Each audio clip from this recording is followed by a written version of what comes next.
Why did I choose to do this?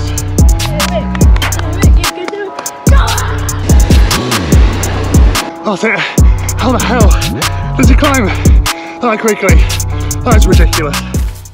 Chris Froome, a household name and one of the best climbers to ever grace professional cycling. Chris is a 4-time winner of the Tour de France, 2-time winner of the Vuelta a España and a 1-time winner of the Giro d'Italia. And in this week's video, I'm going to see just how good at climbing Chris actually is by attempting to beat, and attempting being the main word there, to beat his time on a climb local to me from the Tour de Yorkshire he rode in 2019. Chris Froome, OBE, versus a probably just above average cyclist, me.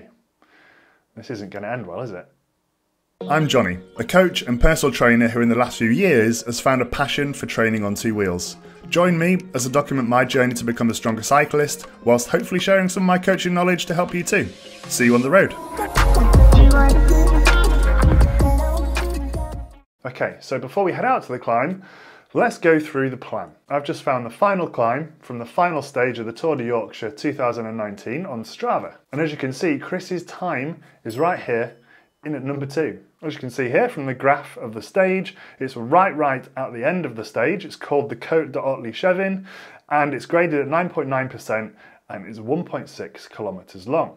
And it's a category 1 climb, meaning it's one of the hardest. It starts off relatively steep and then in the kind of middle is where it kind of is at its worst, and I suppose that's where you don't really want the climb to be its worst, is right in the middle, knowing you're only halfway through and you're struggling already. Then as you kind of go a little bit further up, the climb levels off a little bit all the way to the end of the segment, which is kind of green, so fairly flat right at the end. And you might think, well, it's great that it gets easier as you go up, but actually once you get closer to the top and the road gets flatter, that's when you're expecting to absolutely hammer it right to the end, but you're already knackered from the middle portion, which was the toughest bit. The segment on Strava is actually called East Chevin Road, and it comes out of a little town called Otley. The segment on Strava actually starts just after the bridge, so just after you cross this little bridge, and again, you'll see that when we're out on the road as well. Just after you cross that little bridge, it goes up all the way up the hill, and then the segment just finishes just after you cross the little road at the top as well. So there's 2 nice easy landmarks when we're out to see where we're starting from and ending. And at that point, I'll probably be flat on my face in a grass verge, struggling to breathe. Whereas in the Tour, Chris was obviously off trying to race to the finish in Leeds city centre. So I've actually done this climb twice before. And given that I've lived in this area for my entire life, there's a good reason why I've only done it twice before. And that's because the climb is absolutely horrendous. Chris is in here at number 2 with a time just under 5 minutes, averaging around 13.6 miles an hour. And you can see the top 10 is vastly made up of those riders on that Tour de Yorkshire ride from 2019. Finally though, just before we go, a few final stats. According to Wikipedia, that's the source of all reputable knowledge, Chris is 186 centimetres tall. Now I'm 190, so just a little bit taller than Chris. And Chris weighs 68 kilos. Now I weigh about 86 or 87, so nearly 20 kilos heavier than Chris. So he definitely does have the advantage when obviously it comes to fitness, but also when it comes to power to weight ratio as well. But in my favour, this was obviously the last stage, the 4th stage of 4 stages of the Tour de Yorkshire. So prior to this climb, Chris has actually done obviously a whole day of riding, probably around 100 miles, 100 kilometres, even more than that, of riding on this day with a couple of climbs too. And he's also done 3 prior stages with lots of climbs and lots of mileage in as well. So when it comes down to the climb, I should be a lot fresher than Chris was. Not that that'll make any difference whatsoever. Okay, so that's enough talking, enough analysis of what's going on, enough of who's heavier, who will be fresher.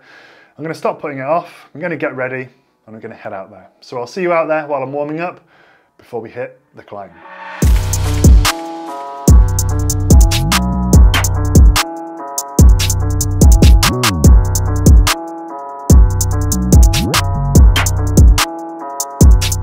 Right.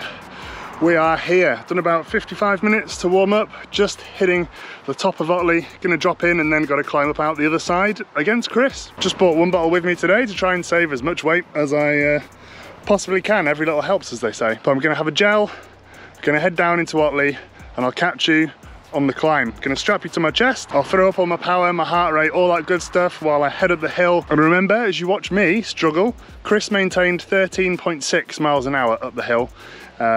Just so you can compare how ridiculous that is. And I guess I'll see you at the top of the other side. Time to enter the hurt locker. Here's the bridge. Segment starts. Right. Now, let's go. Where are you at, Chris?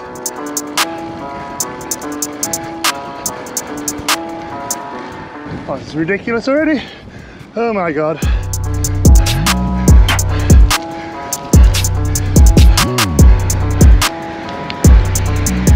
Why did I choose to do this?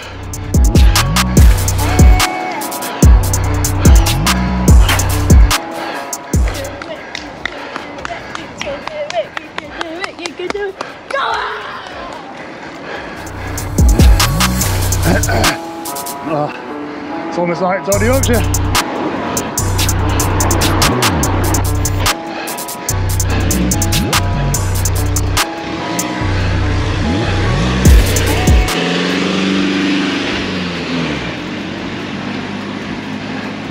That didn't help. Oh my Lord. Well, that's it. I'm in the lowest gear. I've no more options but keep pedaling. Oh Lord.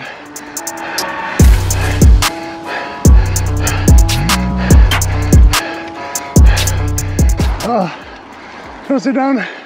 Do I stand up? Nothing's comfortable.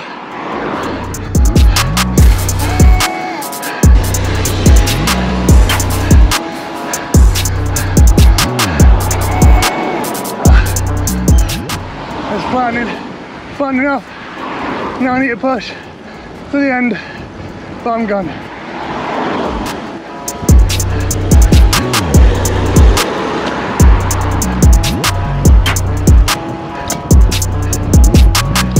Off the road.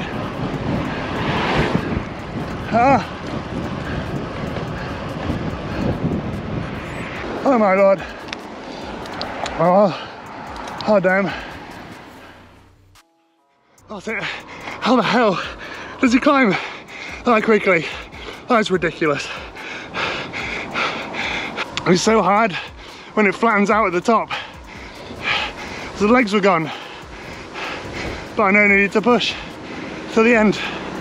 There's always that post once you've finished it. Probably could have done a little bit quicker, but at the time, that was all I had. Oh my Lord. Wow, right. Time for a gel, recover, get home, and then oh wow. And then oh my God. And then we'll analyse, that's the word, get it out. Then we'll analyse how well I did against Chris, although I think we already know the verdict. See you back at home. Oh. Well, that was as horrendous as I expected, really. Don't know how on earth they do that after 3 prior stages and then a whole day's riding as well. But I've got the scores on the doors, so let's waste no more time. So as we said before, Chris got 4 minutes 57 up that climb. My prior PB, which I didn't reveal before, was actually 10 minutes and 6 seconds, but I beat that today. My time today, 8 minutes 33. So compared to Chris's 4 minutes 57, that's a difference of 3 minutes and 36 seconds, which is absolutely ridiculous. And as you'll remember, Chris averaged 13.6 miles an hour. I averaged 7.9, which is a 5.7 mile an hour difference, which again is absolutely bonkers. I think we've gathered the theme here. Absolutely insane. Of course, the pros don't detail their heart rates and power data, all that sort of stuff. They keep that hidden. So my other data though, 173 beats a minute was what I averaged for the entire climb, which isn't too high considering my max heart rate is about 193. But I've been doing a lot of running recently because I'm training to beat my PB in a 10k run, as well as cycling, but my legs just aren't accustomed to lots of miles. And I think that's the first thing that often I struggle with, is trying to get my heart rate up when I haven't cycled consistently for a little while. I just need more miles in the legs really, and then I'll be able to kind of, I guess, access the higher heart rates with my cycling. And my average power was 333 watts, given that my FTP about a year ago was 330. Definitely not that high now. My FTP now is probably 300, which equates about right. It'd be really interesting to see what Chris did average in terms of his watts. Obviously, the data's not out there. It'd be interesting to see his heart rate as well. I hazard a guess that he probably wasn't even going anywhere near all out on the climb. His heart rate was probably lower than mine, and his watts way higher. Pretty happy. I beat my old PB by about a minute and a half though, so there's one positive to come out of the situation. But I think the main takeaway from this video is that Chris and also a lot of the other pros, you know, they're just absolutely crazy at climbing. When you watch them on TV, they make it look so easy, but actually when you go out and try it, you then realise how far the gap is between, you know, potentially just above average and even lower than that, and just the elite professionals. But that's it for this week's video. Thanks so much for watching. I hope you enjoyed watching me suffer. If you want to watch me suffer some more against Chris Hoy, similar sort of challenge, but against his max power, feel free to watch this video here. Spoiler alert though, similar outcome. Don't forget to like and subscribe, ride strong, and I'll catch you in next week's video.